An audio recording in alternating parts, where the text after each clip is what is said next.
Anoraks on air, episode number 8. So, yeah, so I'm your host, Don Martino. Of course, this is the show where we talk about movies, comics, video games, what have you. I have Mr. Blake Ross with me again. Uh, so we got to start, unfortunately, with some not so great news. Jareth died. He's just gone. No, that's not what happened. But he isn't. He's definitely having some health issues right now, and we want to wish him the best. He's going to be taking a leave from this show, unfortunately. And unfortunately, without Jareth, we don't have Blue Moon Comics, which is kind of a bummer. So we're going to be shooting here temporarily until we can relocate. Not something I wanted to do, and I hate to come on here and be the bearer of bad news. We did this last week, but Yeah. we hate to come on here and be negative, And but like I said, let's all wish Jareth the best. Everybody, keep him in your prayers or whatever God you pray to. Yeah. So we're gonna miss him on the show, but he will be gone at least for now. It's not forever. It's not an official departure. Here's But the part that sucks, is that now I have to talk more. yeah, exactly. I'm so used to being the guy who just sat there and chimed in every, half an hour. Yeah, we'd hate for you to do that. But, to lift this back up again, the Golden Globe nominations have officially come out, so we do want to talk about that. So we're going to actually start with that. So what I'm going to do is I'm going to go through all the nominations, and, I'm sure there's going to be a ton of these that you and I haven't seen Yeah. yet. Some of these movies haven't even hit the theaters yet, so... And they're already getting nominated? Well, yeah, because, if you work for press, you get screeners. Yeah. Or advanced screenings for these, but they're going to be out within the year, so, So, let's get into all that. And, I'll read through the nominations. We can give your opinions. Even though you can give your opinion, I'll give mine. And even though we haven't seen the movies, we can at least, it'd be fun to try to predict these as best we can. So... Okay, so we're going to start with this category, which is Best Performance by an Actor in a Supporting Role in a Series, which I don't watch a lot of TV, Right. Unfortunately. Limited series or motion picture made for television. So here's what we got. We got Alan Arkin. He is nominated for the Kaminsky Method. Got Ben Whishaw. Never even heard of him. For a Very English Scandal. Edgar Ramirez for Edgar Ramirez for the assassination of Gianni Versace. There we go. American Crime Story. That is a long title for a show. Henry Winkler for Barry, and Kieran Culkin for Succession. So for myself, if I'm picking a personal actor out of all these, I haven't seen any of these shows. Right. But if I'm picking an actor that I like personally, I'm going to favor Alan Arkin every single time. He's just awesome. Henry Winkler, obviously, is the Fonz's. An Right. awesome actor. Kieran Culkin, I've actually heard a lot of great things about her performance. Or his performance. It's a he, right? I don't know. I don't watch the show, so I apologize to Kieran Culkin. But I've heard about that performance, and there's some buzz around that one, so I don't know if that one's going to be the winner, per se. But the assassination of Gianni Versace is supposed to be a fantastic show. I can't speak to Edgar Ramirez as a performer in the show, Right. but the show itself is supposed to be amazing. So I'm going to just throw out a prediction that has no weight behind it. But I'll go Edgar Ramirez. Just a random name. Well, honestly, only because I've heard about that show being Right. as great as it is, and I've heard that he is fantastic in the show. So that's why I'm going that, and I haven't heard much buzz about any of the others aside from Henry Winkler. Right. So, So this goes on. So that's just my quick prediction for that. Best performance by an actor in a limited series or a motion picture made for television. We have Antonio Banderas for Genius, Picasso. That's the whole name of the show. Benedict Cumberbatch for Patrick Melrose. Daniel Bruhl. I think that's how you pronounce his last name. Good actor. The Alienist, and Darren Criss for the assassination of Gianni Versace. That show is getting a lot of love Yeah. this year. And Hugh Grant for A Very English Scandal. Here's what I'm noticing really quick. I know a lot. I've heard of a lot of actors that you're mentioning, but I have no idea the show. You know, like Yeah. Same here. Like, I didn't know, like, Benedict Cumberbatch was even in a series. Right. Right now. I figured he's too busy with the Doctor Strange stuff that he's doing. Right. Yeah, that's kind of where I'm at, too. There's a couple of these I haven't heard of, like, for sure.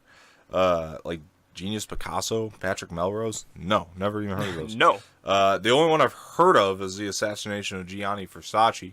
And I think with the television stuff, it generally goes through popularity with Right. those. They tend to vote that way. So I'm, again, going to go Darren Criss with the assassination of Gianni Versace. That being said, Benedict Cumberbatch is a fantastic actor, so he can honestly take this. So just to give it variety, I'm going to go ahead and predict Benedict Cumberbatch. That's just my random prediction. And it'll be fun to go back through these once the winners, happen and see if I was right on any of them. Once we get into film, I could probably predict a little bit better. Yeah. But, okay. Best performance by an actor in a television series, musical or comedy? Bill Hader, Barry. Donald Glover, Atlanta. Okay. Jim Carrey, Kidding. We're getting to stuff I know about. Kidding? Now. His new show, Kidding. Yeah. Like, you ever heard of this? No, like Jim Carrey's my favorite actor, Yeah. and I haven't even heard of. So you're favoring him probably right now on this list. Michael Douglas, The Kaminsky Method. Sacha Baron Cohen, Who is America? Okay, so this is finally a category that has shows I've heard of. Right. Man, I would love to favor Jim Carrey for Kidding. I haven't watched the show yet. But But I honestly think Donald Glover's taking it for Atlanta. Donald Glover had the biggest year ever. Played coming out in Star Wars, the Solo movie. He was playing Lando in Solo, so that was big for him. I know it's not all about popularity, but the guy deserves something this year because of that. This Is America. That song was fantastic that he put out, and then we got. And then Atlanta, I've heard a lot of great things about his performance. yeah. And he creates that show, too. He's like a producer on that show. So I honestly think Donald Glover will get it just as far as like somebody who's deserving. And I think he's campaigned himself very well this year as an actor and a musician or what have you. So he's just had a great campaign. I'm going to go Donald Glover. I would love for Jim Carrey to win. You want to throw out a prediction here? We got Bill Hader for Barry, Donald Glover for Atlanta, Jim Carrey for Kidding, Michael Douglas for The Kaminsky Method, and Sacha Baron Cohen for Who is America. Just want to throw out a prediction. I'm gonna have to just say Jim Carrey because I love him. Because you favor him? Yeah. Dude, like I said, me too. I just think with the way that Donald Glover's carried himself lately, Right. I think that people are going to vote his way. And that's just where I'm going. So, okay. So we'll move on. Best performance by an actor in a television series. These are drama television series. Billy Porter, Pose. Jason Bateman for Ozark. Wow. Matthew Rhys for The Americans. Richard Madden for Bodyguard. Stephen James, Homecoming. I think people are going to vote toward Bateman for Ozark. Ozark is one of the most popular shows of the year. Again, it's all about the campaign. Bateman's campaigned himself really well recently. Last year, I think it was this year actually, he came out in the movie Game Night, which was a huge hit. Yeah. Was that last year? Might have been last year. But still, recently. Ozark is a show that he wrote, and I think he directs every episode. Right. And he's starring in it. I think he's just that guy. I think he's your guy. Like, Bill Hader, or not, no, Bill Hader's not even in this category. He was in the last one for comedy. I'm going Bateman for Ozark. You want to throw out a prediction? I'm going to have to agree with you. Yeah, he's just it's all about that campaign. He's just done a great job this year with that. So we're moving on. Best performance by an actress in a supporting role in a series, limited series, or motion picture made for television. So we got Alex Borstein for The Marvelous Mrs. Maisel. Patricia Clarkson for Sharp Objects. Heard some great things about Sharp Yeah. Objects. Let's see, Penelope Cruz for the assassination. I can't say this. Again. Assassination of Gianni versus. This show's getting so much love. I gotta watch it. Thandie Newton for Westworld, and Yvonne Strahovski. Strahovski. That's how you say it. Yvonne Strahovski for the Handmaid's Tale. Right. Okay. So I'm probably gonna lean Alex Borstein, Marvelous Mrs. Maisel, as far as my prediction. I'm gonna have to go with I don't remember the name, but for the assassination. Oh, Penelope Cruz. Yeah, Yeah. that's what I was gonna say. That's probably who I'm rooting for. Yeah. The thing is, I haven't seen the Marvelous Mrs. Maisel, but Right. I'm just as far as the buzz goes, she's supposed to be amazing in that. Right. But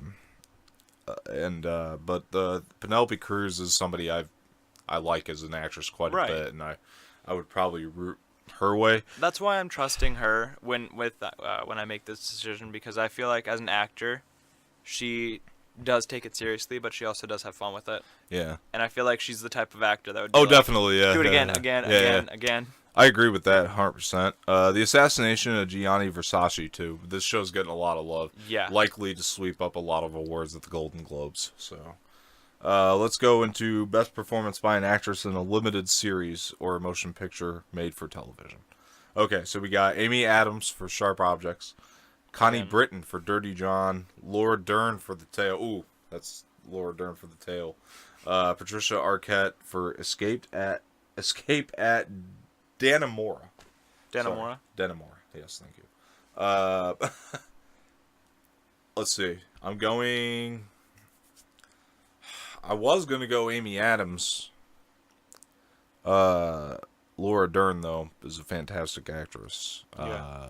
I haven't seen The Tale or Sharp Objects. Heard nothing but incredible things about Sharp Objects.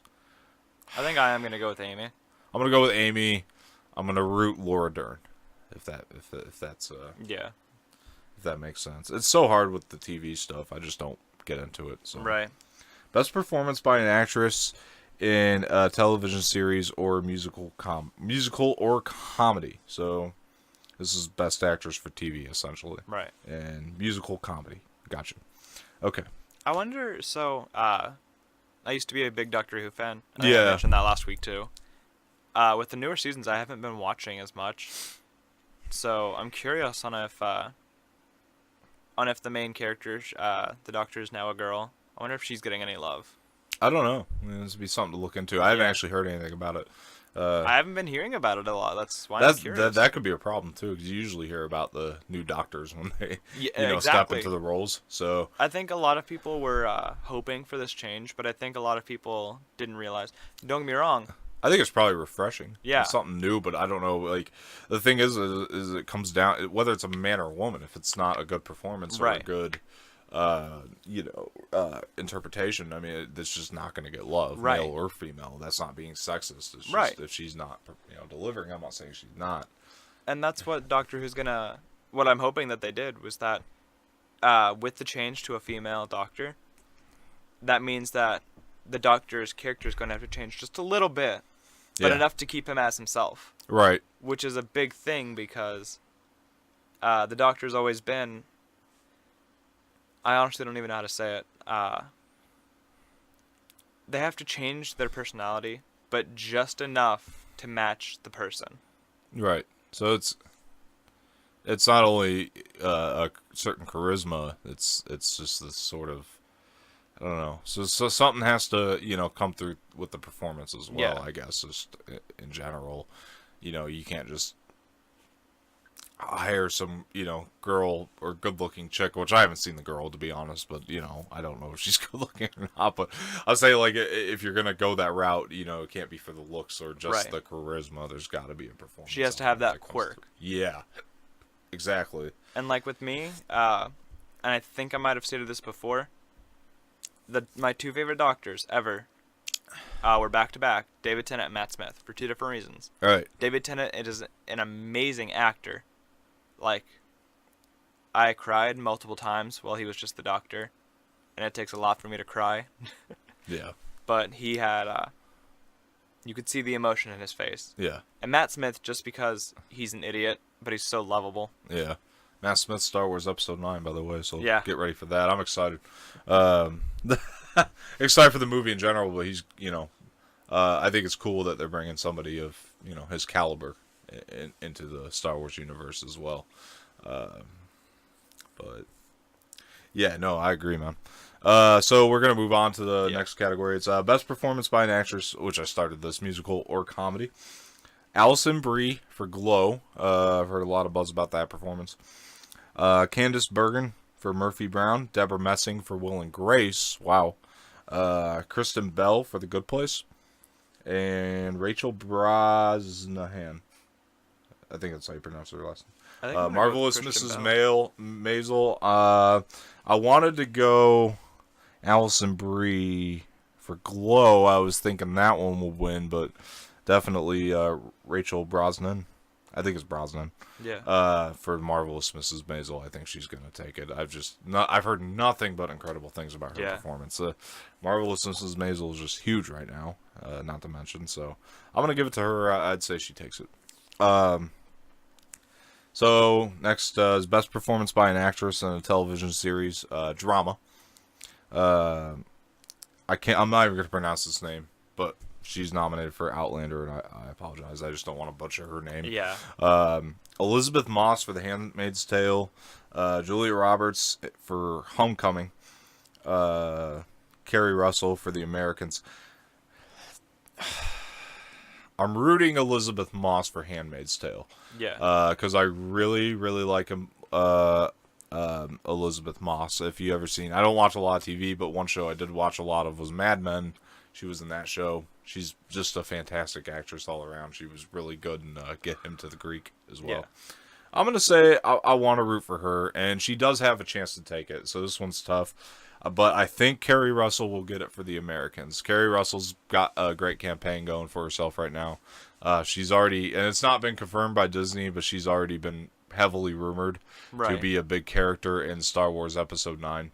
So I think that's going to help her a little bit. Just a little bit, not much.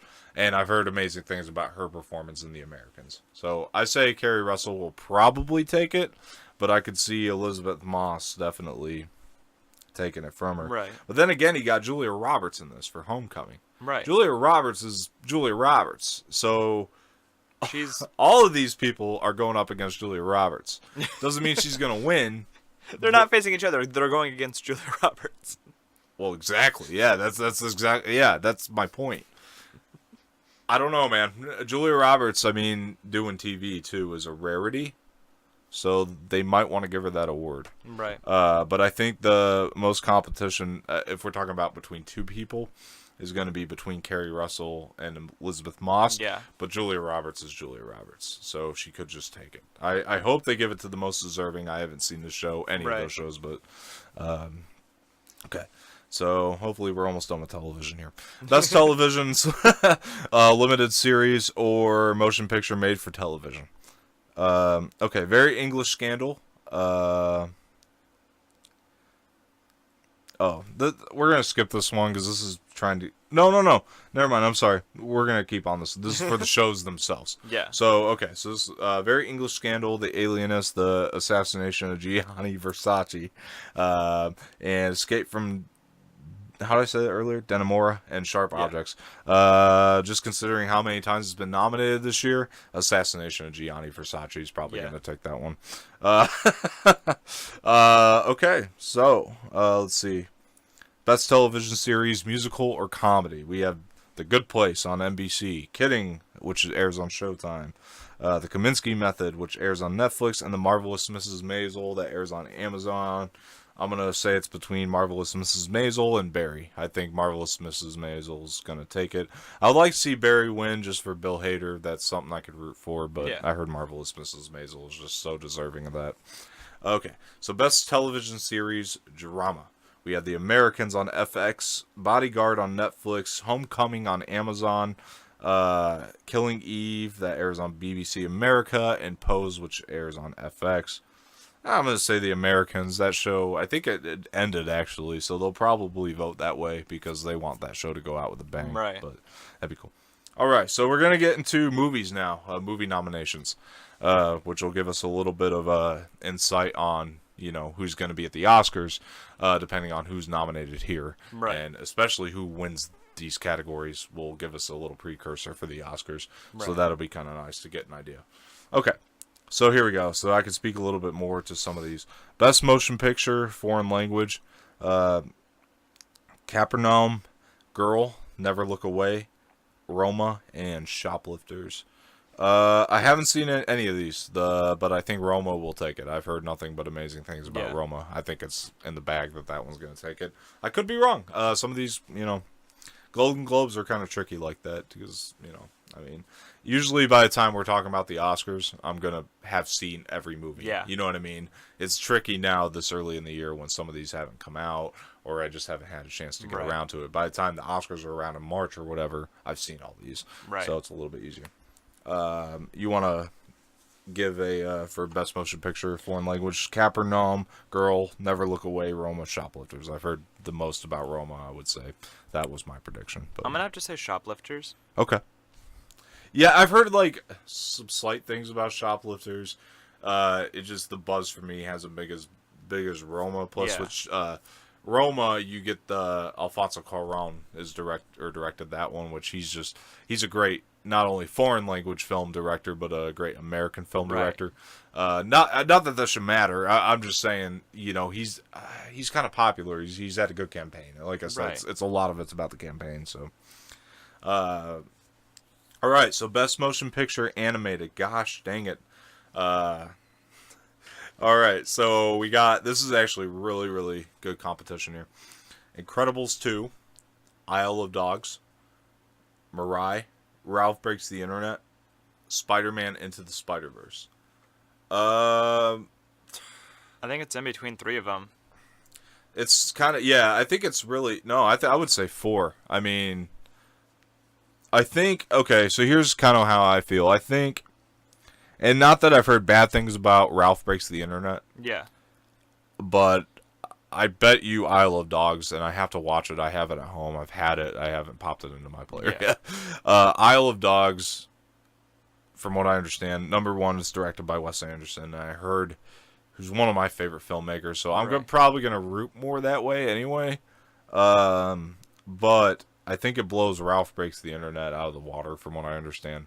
Maybe not by much, but I heard it's a much better film. I think they're going to Right. favor more that way.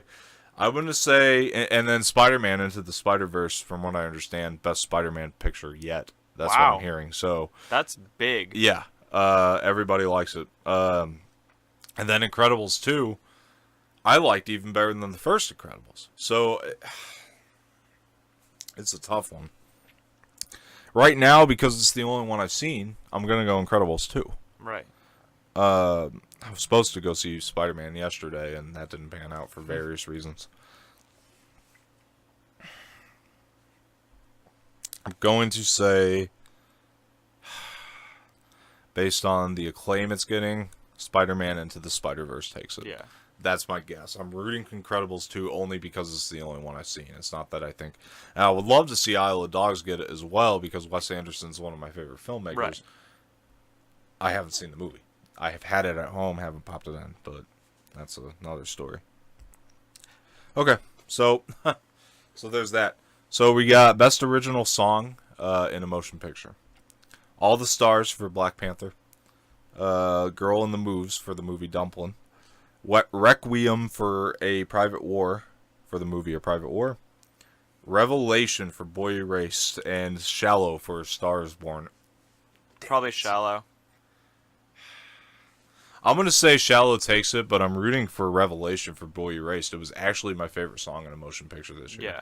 I loved Revelation for Boy Erased. But I say Shallow takes it. Then again, that entire Stars Born soundtrack, again, popularity, great campaign. Right. The Stars Born soundtrack, every damn song on that soundtrack was fantastic.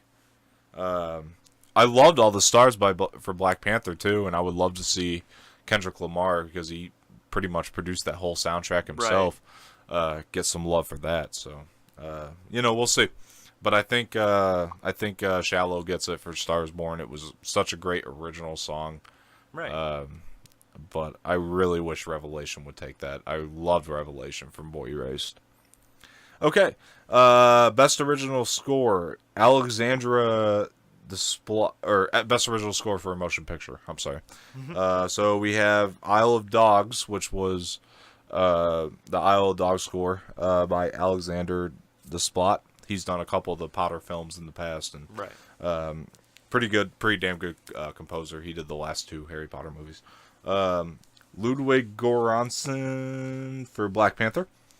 Marco Beltrami for A Quiet Place. Wow. Justin Hurwitz for First Man.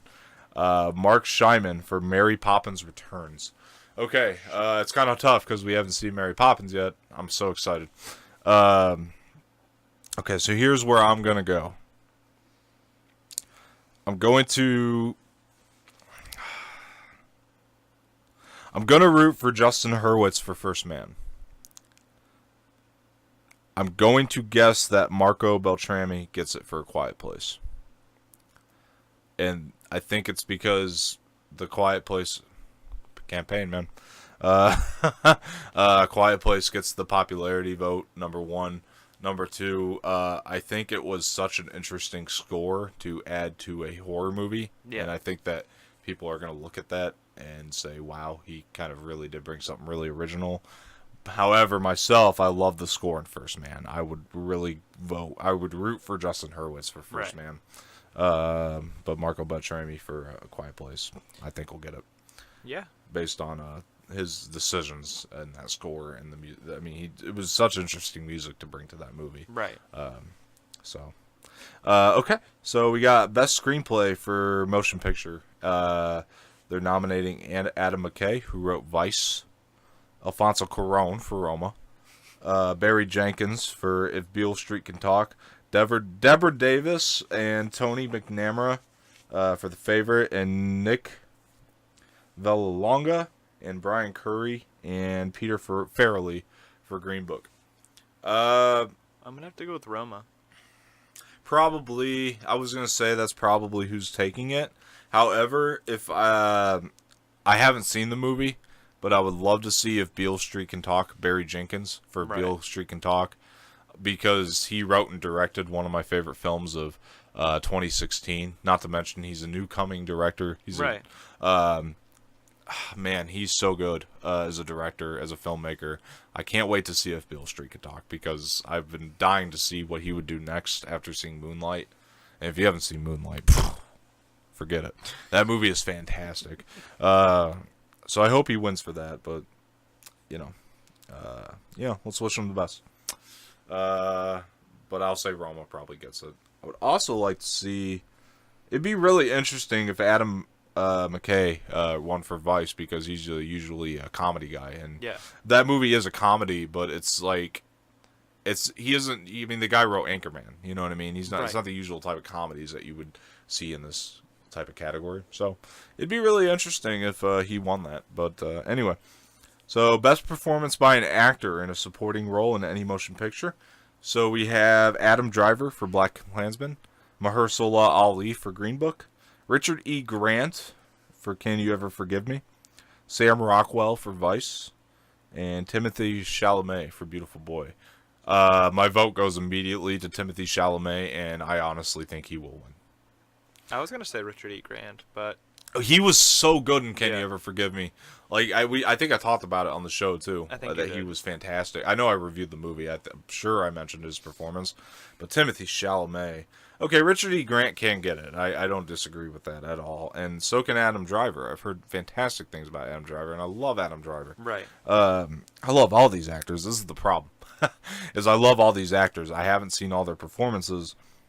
I'm going to go Timothy Chalamet for both my prediction and the one I want to win, because Timothy Chalamet, man, that performance when you see him in Beautiful Boy, it's so freaking real.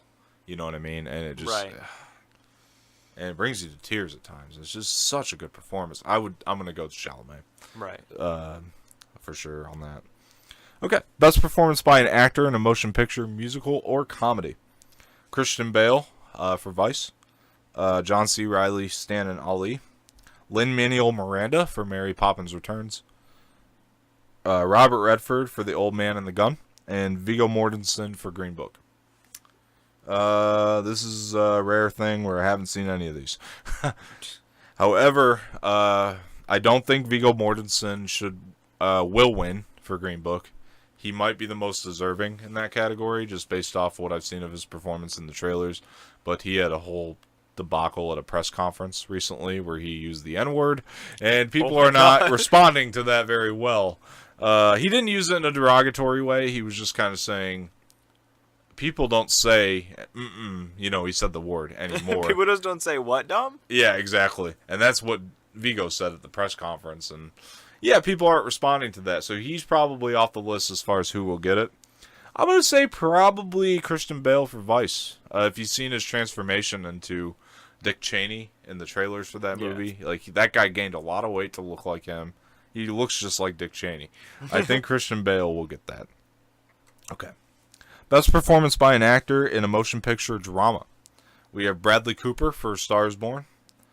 John David Washington for Black Klansman. Lucas Hedges for Boy Erased. Rami Malek for Bohemian Rhapsody. And Willem Dafoe for Eternity's Gate. Wow. Man, I'm so torn. I think Bradley Cooper's going to get it, if I'm being completely honest. Yeah. He will, I think. He was so amazing in A Star is Born. Yeah. Rami Malek, though, has a good chance for Bohemian Rhapsody. Absolutely has a great chance for that. I mean, the guy had to play Freddie Mercury, and from what I understand, Jareth, when he was on the show reviewing it, said he just did a fantastic job. Right. So he's got a good shot. I wish he was here so we can get his input on this. But I love this actor so much. Lucas Hedges for Boy Erased. I have to root for my man. That guy is awesome. I don't think he's going to get it. I loved Bradley Cooper in Stars Born. I think he'll get it. But Lucas Hedges, man, Boy Erased, fantastic. Okay, so best performance by an actress in a supporting role in any motion picture. We have Amy Adams for Vice. Claire Foy for First Man. I gotta be honest here. I'm gonna say this right off the bat, and it's no offense to her as an actress. Right. I like her as an actress, and I love this movie. One of my favorite movies of the year. But Claire Foy does not deserve to be nominated for this. I'm sorry. Like, even though that was one of my favorite movies of the year, her performance does not justify a Best Supporting Actress. I'm just gonna say that. She was fine. She wasn't great. She was fine. Everybody else in the movie was great. She was fine. Sorry. So, had a rant. So, Emma Stone for The Favorite. Rachel Weisz for The Favorite. And Regina King for If Beale Street Can Talk. I would like to see Regina King get this. Regina King's been an actress who's been along for a while. Haven't seen If Beale Street Can Talk yet, but I would like to root for her just for that alone. The only other movie I'd seen here is Claire Foy, and I already said, or The First Man. And I don't think Claire Foy is deserving of a Best Supporting Actress. I would like to see Regina King get it. It'd be interesting if Emma Stone got it for The Favorite. I haven't seen that movie yet, but I'm going to say I'll root for Regina King just because she's been in the game for a while, and she hasn't gotten this kind of love, I don't think, in a movie yet. So that would be really interesting. Best performance by an actress in a motion picture, musical, or comedy. We have Constance Wu for Crazy Rich Asians. Charlize Theron for Tully. Elsie Fisher for 8th Grade. Emily Blunt for Mary Poppins Returns. And Olivia Colman for The Favorite. This is probably the toughest category yet for myself because Charlize Theron was fantastic in Tully. It was one of the best roles I've ever seen Charlize Theron play. Right. That being said, Elsie Fisher in 8th Grade blew me away. I loved her performance in that. Emily Blunt, though, if she kills in Mary Poppins Returns, forget it. That's her award. I'm going to say this now. I think we've already talked about... I know that we talked about Mary Poppins, but I'm going to say this again. They have to do amazing with this movie. It can't be bad. it can't be good. It has to be amazing. Well, Emily Blunt's already getting a nomination for the role. Yeah. I'm saying if she really did do that well, forget it. This is her award. Right. She's stepping in the shoes of an icon. Right. Not just Julie Andrews' shoes, but the shoes of Mary Poppins. That is a cultural icon. Yeah. As a character. So, like I said, if she is good at all, forget it. It's her award. Right. I'm telling you right now. I would love to see Elsie Fisher take it. I'll root that way for now. For now, till I see Mary Poppins. But because Elsie Fisher in 8th grade, this girl's like, I think she's probably 15 when she did this movie. Right. But her performance was that of an 18-year-old, man. It was fantastic. And Charlize Theron, like I said, it was one of the best roles in Tully that I've ever seen her do. I love Charlize Theron in Tully. But like I said, Emily Blunt, if she kills it, I'm going to root that way. Sorry, Elsie Fisher for 8th grade, but this Elsie Fisher girl has got a long career ahead of her to win these awards, and Emily Blunt's stepping into big shoes. Not to mention, this isn't her only great performance this year. Emily Blunt also had a great performance in A Quiet Place. So there's that. So I'm rooting Emily Blunt if I see her, if she does great in this movie, and it's her award. Sorry. Moving on. Best performance by an actress in a motion picture drama. So we got Glenn Close for The Wife, Lady Gaga for A Star Is Born, Melissa McCarthy for Can You Ever Forgive Me, Nicole Kidman for Destroyer, and Rosamund Pike for Private Ward. I have heard both great things about Glenn Close and Rosamund Pike.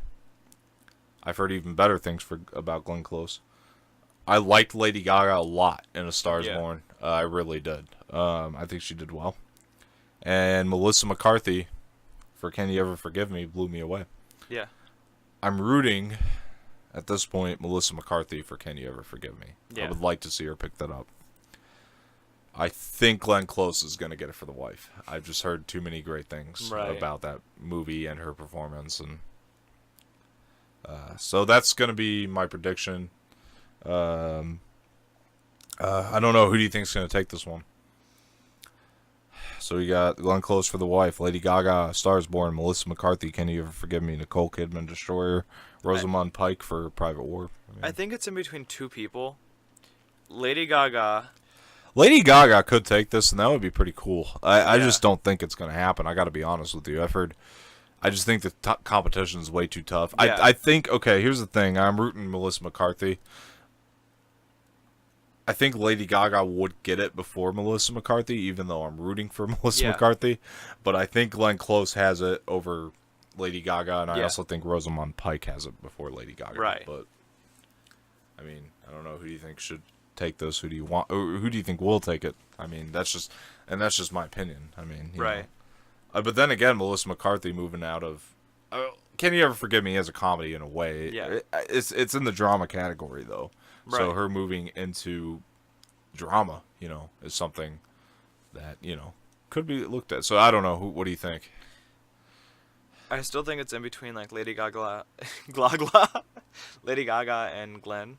Yeah. Glenn Close has been in the game a long time, too. Yeah. And I just heard that The Wife is one of her best, like almost a career best performance of hers. So it would just be really interesting to see her win. Lady Gaga, man, she was so great. If you watch the trailers, though, for Private War, the movie with Rosamund Pike, you can tell Rosamund Pike's performance is going to be great, That's the thing with that. Right. I don't know. Moving on, though. Best Director, Motion Picture. Adam McKay, wow, for Vice. He actually got a director nomination. That's pretty awesome. Alfonso Cuarón for Roma.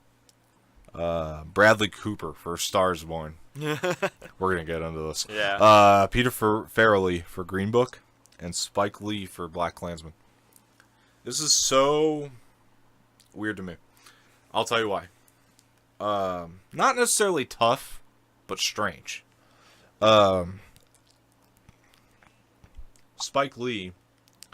First of all, BlacKkKlansman within itself is a comedy film. You know what I mean? Right. And Spike Lee, not necessarily a comedy guy. You know what I mean? Right. Vice, also a comedy. Adam McKay, a definite comedy guy. And then you got Peter Farrelly, who usually does comedies, Right. but Green Book isn't necessarily A comedy. comedy per se, from what I understand. Right. Alfonso Cuarón is a director who gets love every year. Here's my point. You got 3 semi-comedies. Right. I say rule them out because, honestly, I think not to say that these movies were directed badly, Right. but I say rule these directors out because I think that people are going to have a tough time choosing between the 3. And I think with Alfonso Cuarón, I think it's going to be one of those things where people are like, this guy just keeps popping up in this category. Right. I think they're just going to go Bradley Cooper, just based off that. Because Bradley Cooper is a brand new director, you know. Right. This is his directorial debut. He did a fantastic job. Nobody should. He had no business directing that movie as well as he did. I got to be honest Right. with you. For his early on career. I think he might take that award, honestly, but we'll see. I'm glad to see some comedies getting love in that category, or comedy directors too. On top of that, so I think Bradley Cooper's got it. I don't know. What do you think? I'm gonna have to agree with you on Bradley Cooper. Yeah, it's just, to me, that's kind of in the bag, right? I mean, Right. I would hope. We'll see. We could be wrong. We're gonna look back at this when we find out the winners. But okay. All right. So, best motion picture, musical or comedy? These are the big ones. You got Crazy Rich Asians, The Favorite, Green Book, Mary Poppins Returns, and Vice. I haven't seen Mary Poppins Returns, but I'm gonna have to hope for that, just because. I'm hoping it's good at all. That's Yeah. kind of where I'm at right now. At Exactly. this point, and I haven't seen the movie. Crazy Rich Asians, though, was huge this year. Yeah. Oh my God. Yeah. Again, it's one of those things, you know, it's such an iconic thing. If Mary Poppins Returns is good Right. or great, it's got to be great. It can't just be good. It's got to be a great film. Right. If it is a great film, it could just take it. Right. Then again, I've heard amazing things about Green Book, which I guess they do consider a comedy, even though Yeah. I said earlier, not necessarily a comedy per se. I don't know. But, like I said, that's tough. But, okay, I'm going to root for Mary Poppins Returns. Yeah. I would love to see a sequel. Get that. Right. But I think I'm gonna say Green Book gets it. But I hope Mary Poppins Returns gets it. Does that Right. make sense? Yeah. Yeah. All right. Moving on to Best Motion Picture. This is in the drama category. So we have A Star is Born, Black Panther, Black Klansman, Bohemian Rhapsody, If Beale Street Can Talk. I've heard lots of good things about Bohemian Rhapsody, but I think even though I enjoyed Black Panther, but it wasn't an amazing movie to me, you know? It's kind of tough, like I said. The first thing I'll say is I want to see If Beale Street Can Talk, and I'm rooting for Right. Barry Jenkins as a director all the way. He's such a great filmmaker. I hope his second film lives up to his first movie. I think it will. So If Beale Street Can Talk can probably take this one easily. Right. A Star is Born can take this one easily. I'm going to root for... This is going to surprise you maybe, but I'll tell you why. I'm going to root for Black Panther. Right. And I'll tell you why. It's because I think that not risks... Well, kind of. I think that movie breaking Marvel formula Yeah. would still be able to stay within the foundation of the Marvel movies Yeah. was something that was pretty cool. I can't agree with that. Yeah, and I think it would be really interesting, at least. It would make it for an interesting discussion if Black Panther took that category, which, by the way, is, you know, the biggest category of the night, you know what I Right. mean? So, biggest award of the night. man, Black Panther, that would be interesting. And I'll tell you why. Because here's my attitude on it as well. Black Klansman's probably going to get a Best Picture nomination at the Oscars. Right. If Beale Street Can Talk is probably going to get a Best Picture nomination at the Oscars. Bohemian Rhapsody probably won't, but from what I understand, a lot of people are torn on that movie, so it might not even deserve it. Like, they're saying it's good, but not great. Other people say it's fantastic. So maybe it's not necessarily deserving of that Oscar nomination. I don't know. I haven't seen it. Star is Born's definitely in the bag going to get an Oscar nomination. Oh, yeah. If Black Panther, though, does not have a shot, or it has a shot now. Right. It's kind of 1 foot in the Oscars, 1 foot out. I think that if it wins this award, it will get nominated for an Oscar. I think that will be a big push, and I think that that's why I'm rooting for it at this point. Right. Because the rest of these movies are getting nominations regardless, except for Bohemian Rhapsody, which I'm just saying is probably not deserving because of the mixed reviews on it. I would love to see a Marvel MCU film make it into the Best Picture of the Oscars. That's why I'm rooting Black Panther. But I don't know where you're going on this. I am gonna have to pick Black Panther. Yeah. Only because as you're rooting for, or think's gonna get it. Rooting for. Okay. Even though I didn't enjoy the movie itself, I do have to agree with you that the fact that it broke how Marvel usually does movies, but it still formed it into the Marvel universe. Yeah, like I said, it would do a lot for big studio films if that one won that, and then made it into, probably won't win the Oscars if it makes it into Best Picture, but still it would get a lot of love. It would do a lot of things. Right. You know? I think it has a good shot, and yeah, so I really enjoy that. Let's be honest, Star is Born is probably going to take it between the two. If Beale Street Can Talk probably has a chance as well, considering Barry Jenkins' first film won Best Picture at the Oscars, in 2016. So, who knows? We'll see. But let's move on. Those are the Golden Globe nominations, and, our thoughts on it. So, we're going to move on from that and talk about this heavily rumored thing that's going on right now. So we spoke a little bit last week about the Star Wars Episode 9 trailer. Yeah. And so everybody knows why I think it's important to have one this December, because, like I said, we're absent of Star Wars. Here's the debacle, and what was funny is last week, right around the time we were doing the show last week, we were supposed to have the Spider-Man Far From Home trailer. It was supposed to come out, but it got delayed. Right. Here's what I'll say about that. I guarantee the reason that Far From Home got delayed has something to do with the Episode 9 trailer. And I think, from what we're hearing, it's heavily rumored, is that Disney is debating on whether to put the Far From Home trailer with Mary Poppins, or to put the Episode 9 trailer with Mary Poppins. Now, personally, I think either way that this pans out, I think that the Episode 9 trailer, I still believe in my in my heart that we will get that Episode 9 trailer by Christmas. Right. And I'll say the same for Spider-Man, probably. Or they could just say, fuck both of them, and put in the Frozen 2 trailer. I don't know. Or that could just come anyway.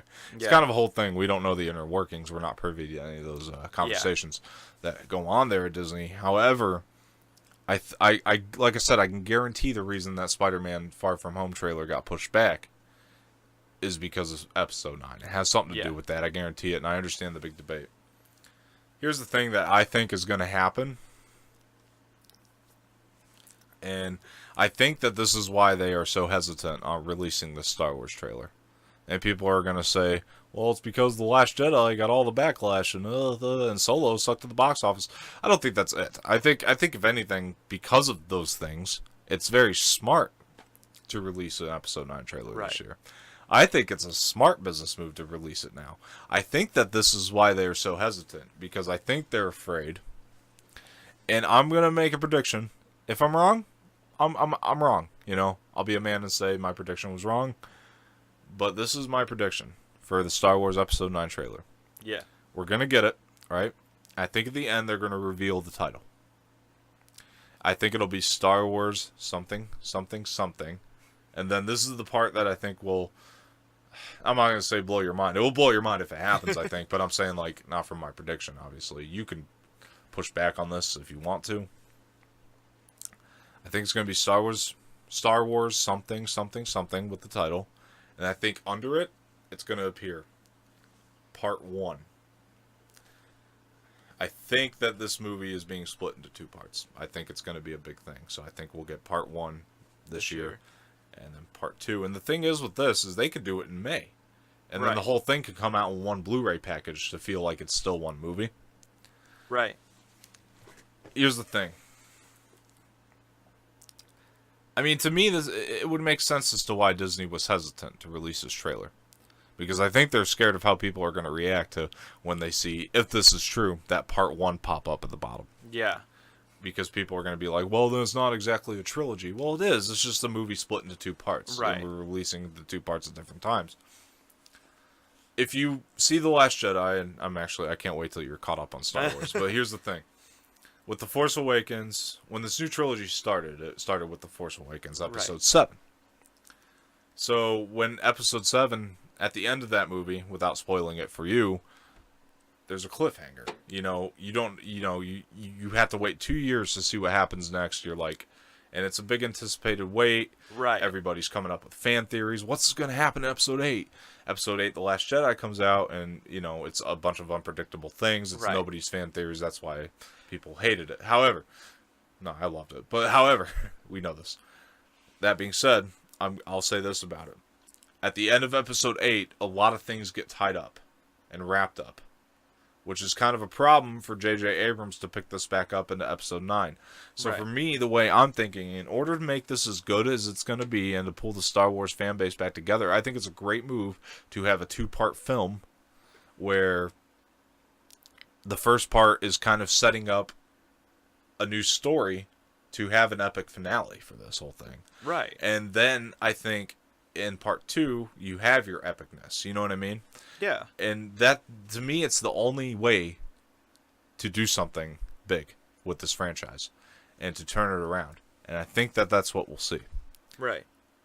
But I don't know. The original question was going to be, do you think that we will get the Star Wars episode? My question for you, do you think we will get the Episode 9 trailer, or do you think we're going to see Far From Home with Mary Poppins? I don't know, because like you mentioned in the last episode,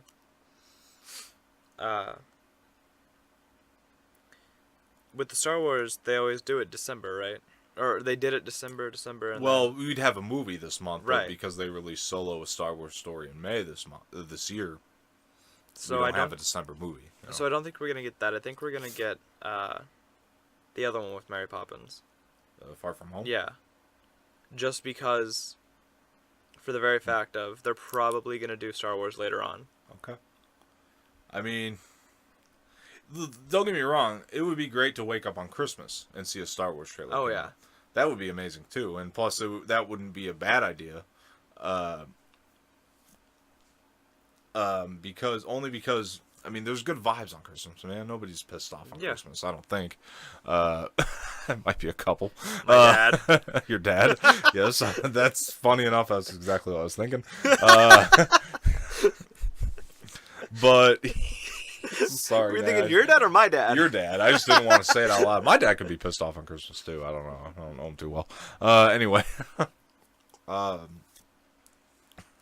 dad's on cocaine for Christmas. He's not mad. Anyway, so Snorting coke. That's another story for another time. Anyway, but with Episode 9, I'm gonna go see Mary Poppins either way. Oh yeah. If that trailer gets confirmed that's coming, it's just extra incentive. Even if we see the Far From Home trailer, it's extra incentive to go see that movie. So it doesn't matter. I would like to see a trailer this month for Star Wars. Yeah. But man, I mean. Do you mean this month as in December? That's what I'm saying. Yeah. There's only 15 more days for that, basically. I know. That's what I'm saying. Like. It makes sense with it being a Disney IP, which Spider-Man is as well. Well, it's technically Sony's IP, but they're lending it to Disney. Right. But with Star Wars is a Disney IP, it would make sense to put it with the biggest Disney movie of the year, right? Mary Poppins, returns. So, I don't know, man. I'm thinking I'm gonna go with my gut and say that we'll probably see the Star Wars trailer. Yeah. And that it's not just wishful thinking. I think it's just the smartest business move, but I think they're Right. only hesitant because I don't guarantee it, but I'm predicting we see that part 1 pop up at the bottom Right. there, and I think that, yeah, I think that that's how that's gonna go. But that was what I wanted to talk about with that.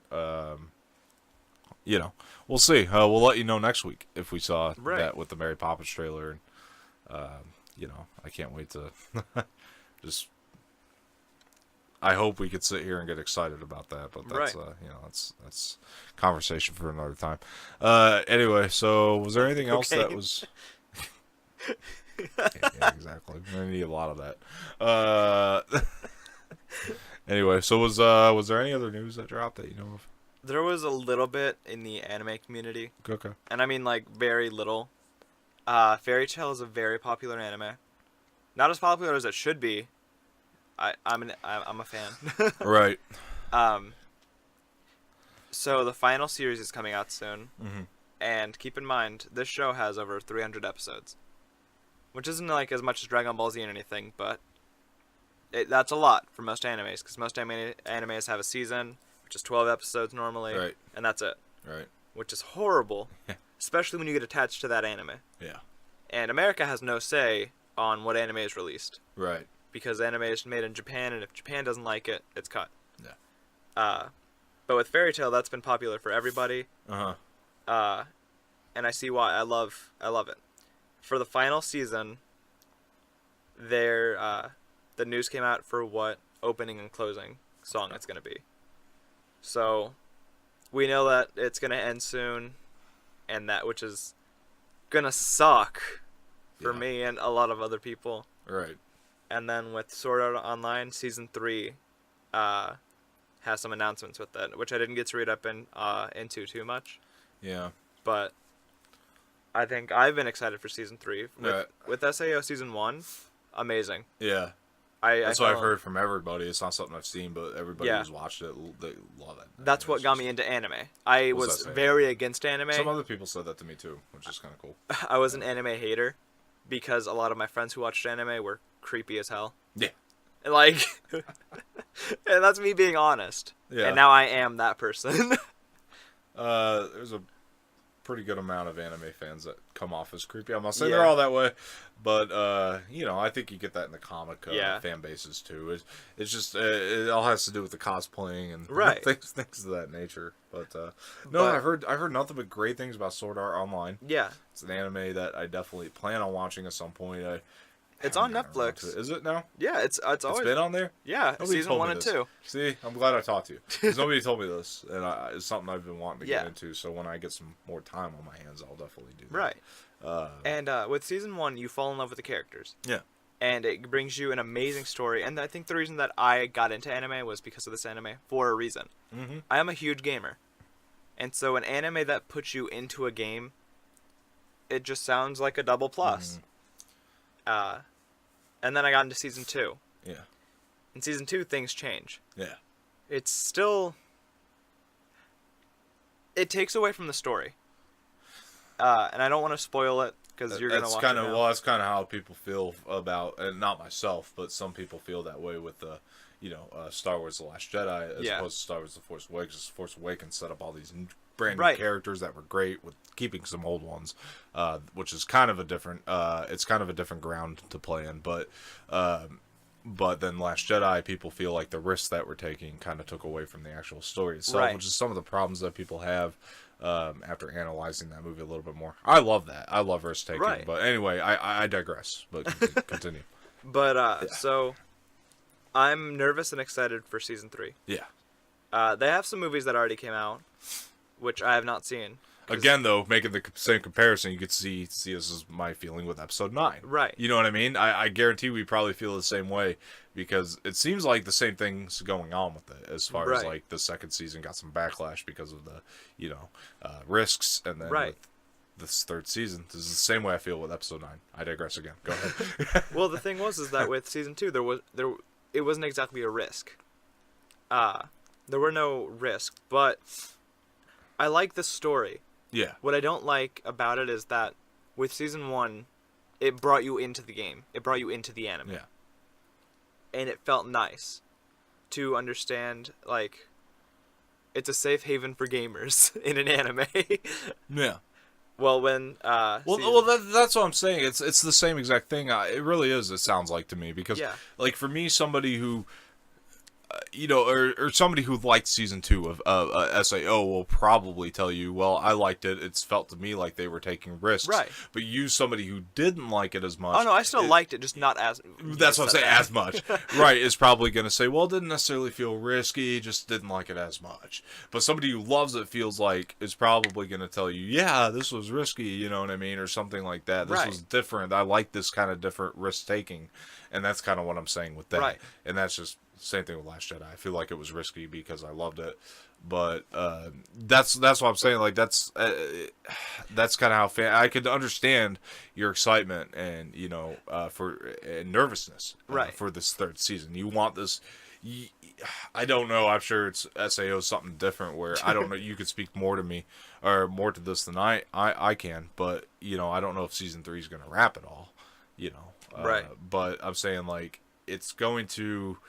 Season it's the same thing with film. The third film in the trilogy has to take elements from 1 and 2, Right. and it doesn't necessarily have to wrap it if they want to continue, but it has to put it all into one perspective, if that makes sense. And I think they're gonna do that. So, and what I can say about the reason that I don't like it as much is because it feels like a whole different anime. Yeah, With the same characters, same everything, but it feels like, imagine Star Wars. That's exactly what I'm saying. Like, with Force Awakens, with this new trilogy, Force Awakens feels like it's going this way. Right. Last Jedi feels like it's going that way. Right. They both incorporate the same characters, just different directions. Right. Completely different directions. Then they feel like you can tell they're made by two different directors. Well, that's the thing, though, is that with this anime is that it's all one story. And you can tell. Yeah, you can tell it's all one story here, too. It just goes in different directions. That's Right. all. You know what I mean? It's the same story, and when you get to this point in Star Wars, you're going to agree with me. We're going to, like, have to show... We're going to have, like, two different screens. One anime. One's SAO, the other one's the Star Wars movies. And we're like, what the fuck? Playing them at the exact same time, minute by minute, and then they're going to be the exact same story, exact same everything. One's just in cartoon form. Anyway, sorry, go ahead. And that's just my biggest fear, is that with Season 3, it's going to have to... obviously, with most anime, it's a manga before. Right, yeah. Which is perfectly fine. Yeah. But, yeah. Oh, no, yeah. Yeah. And, some people have heard had issues with that. I'm not going to say any names, but... Yeah. You can imagine. Anyway.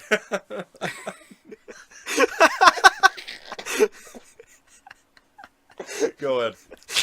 What was that? I don't know. Sorry. Go ahead. With SAO Season 3, I'm extremely excited because I love the anime with all my heart. Yeah. But I'm so scared. Yeah. Like, if it ruins it, it's going to ruin the first 2 seasons for me. Yeah. But if it's good, it's going to be my favorite anime. Exactly how I feel about episode 9. Honestly, same emotions. Different, two different beasts, but same emotions going in. Anime, movie, start.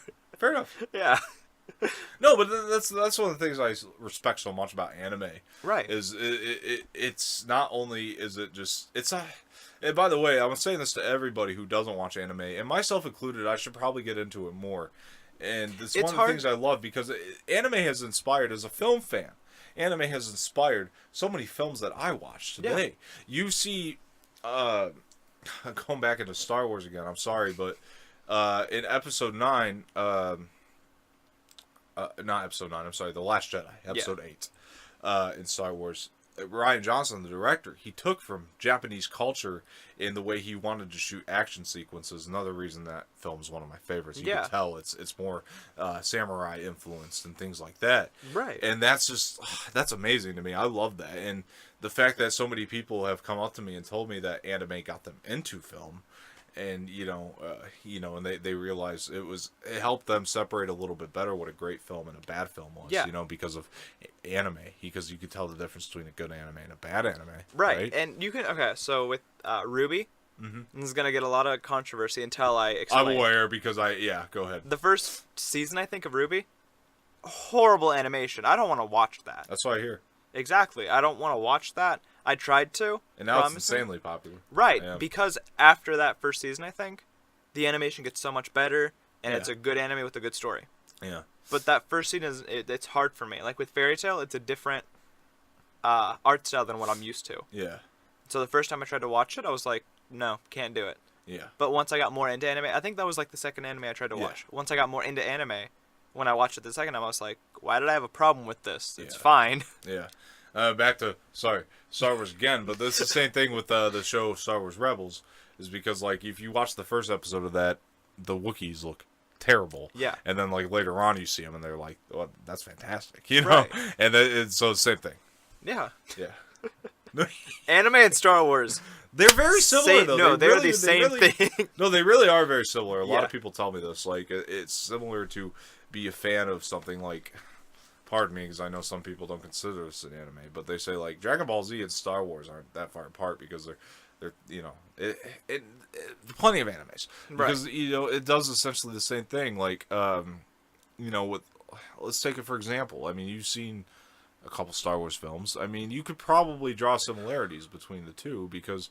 I mean, you think about you know how well the characters are developed in Star Wars. You know, Luke Skywalker is a fleshed out character. You see him go from just in A New Hope alone, a boy, to somebody who's, you know, blowing up a Death Star. Right. And then you see his journey into becoming a Jedi in Empire Strikes Back. It's well fleshed out characters, and I think that that's what anime brings to the table. You see that all the time in anime. That a lot of films can't even accomplish because they Right. want to get your cash, and that's kind of the problem in Hollywood as opposed to, you know, people who create things in anime. They're actually artists. They're setting out to tell a great story. Exactly. Despite of, and you can argue, you know, some of the animation on these things and some of the, you know, maybe you just don't like the performances. I don't know because they act differently in that culture, but they're still set out to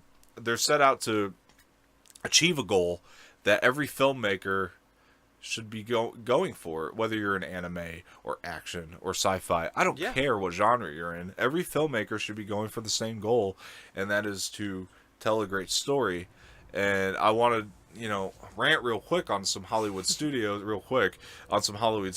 because a lot of these movies, these big budget ones, and I'm seeing a turnaround, but they are just going for cash grabs, and they're not trying to make a great story. Yeah. Story needs to come first, and a lot of people aren't understanding that. Look at what happened with Transformers. Yeah. Those movies are horrible. Did you hear that Bumblebee's coming out? I heard it's amazing. Yeah. By the way, I'm hearing Bumblebee is actually amazing. It looks good. It's the first Transformers movie with a story, from what I understand. Although the first movie had a story. The first one had a story. The Cube. It was a fine story. It wasn't amazing. Which when you relate Transformers to Fortnite, the Cube. Well, Transformers changed a lot for Hollywood, and I'll tell you why. Is because the special effects. Oh, it was a revolutionary They're thing with this. amazing. They are. No doubt about it. The movie itself, a lot of them trash. But then Transformers 2 had probably even better special effects than Transformers 1. Yeah. However, it's an awful movie. Yeah. When you take that away, there's no story. And that's my point. But Hollywood figured out that they can make what they call cash grabs, which is something that's highfalutin. They throw a lot of money into. They make it look really pretty. They're polishing a piece of shit though, because it's just there's no substance. It's style over substance, and you know that's not good. That needs to change. But so anyway. I think Transformers' goal is to make a good movie, shit movies. Well, my point is, I think a lot of filmmakers in general should look at anime, and also Hollywood should just in general look at anime, right? Because think about people who spend money on anime. They're willing to invest thousands of dollars in anime. Oh my god, yeah. You can get, if you make good content, you will make money. It's going to come down to that. And anime is able to upprice all of their items because they're confident that it will sell. You know why? Because there's great stories and great characters that people can latch onto. That's why they are willing to invest thousands of dollars. Hollywood's going to continue to nickel and dime it, not literally for the money that they put into it, but as far as what they're charging us, they're nickel and diming things, so that way they can make easy cash grabs. Because we're all going to go see all these movies, and 60% of the films that come out each year are going to be trash. Right. There's going to be 40% that are either good Decent. or great. Yeah. And it's like with anime, it's ridiculous how expensive it is to Right. buy. Like it's $60 for like the second season of Fairy Tail. Yeah. That's been out for a long time, Yeah.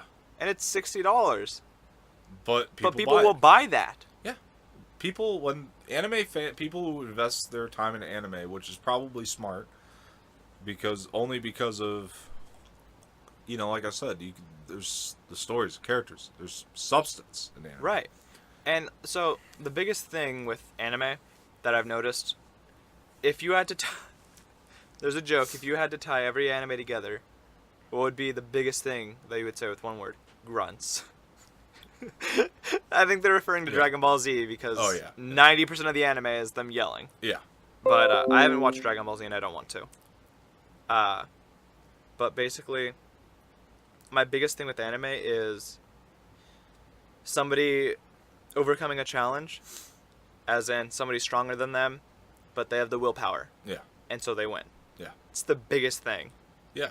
Then they go on to the next guy, bigger, badder, Sure. stronger. Sure. They win, willpower. Sure. That's 90% of anime. Sure, but but each character is unique and different. Exactly. That's the thing. That's the difference. Like you can do that, and it could be in anime can get the stereotype. It's why the MCU is so successful. It's one of the Right. big Hollywood pictures. Some of the big Hollywood pictures are the Marvel films because that do well and that are actually good because they Right. can include actual substance. The filmmakers that they hire actually care about the story. Kevin Feige, who runs the whole show, cares about story. Same thing with Star Wars, which give or take right now, it's bumpy. Right. But I do believe that Kathleen Kennedy, the head of it, does care about the stories. Right. And despite what some people may think and despite the controversy, you can't deny that she's at least trying to make great stories in those Right. movies. Just because you don't like the way the stories go, guys, it doesn't matter. She does care that there is some kind of story, and she's Right. trying to set up these characters. But, That's the biggest thing. yeah, and that's what everybody needs to do. So filmmakers in Hollywood, look to anime. I think a lot of them are. I guarantee the guys who do the John Wick movies look to anime. Ryan Johnson, who directed The Last Jedi, despite what you guys think of him, I know looks to anime. There's a lot of great filmmakers out there that are looking to anime right now. And Wes Anderson, another guy, director I love, I know looks to anime. He's done some animation himself. Not anime per se, Right. but it's stop motion. But still looks to anime to inspire his films. And some of my favorite filmmakers, I guarantee, are inspired by anime. And it's something to respect and something to You know why, right? Japan's awesome. substance.